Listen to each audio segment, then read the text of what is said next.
current topic for September is bridges. And some of our youngest students are building boats.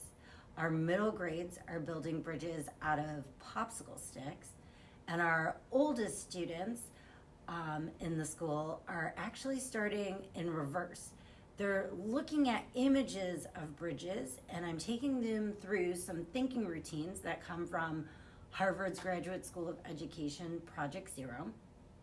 And we are dissecting the parts and pieces and components of bridges and trying to understand the interconnectedness and the different ways bridges actually bring people together and the bigger system in which they represent. And then the sixth graders, what they don't know yet, so promise you won't tell them, is that they will be in charge of connecting the middle grades. So grades 2, 3, 4, they'll be taking the bridges from those students and connecting them together and mapping one big bridge for the entire Makerspace.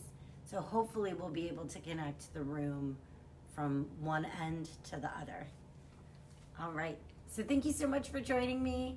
If you have any questions, please do feel free to email me. My email is diana.lockwood@uncwa.org, and I look forward to learning alongside the students. Thank you so much for having me.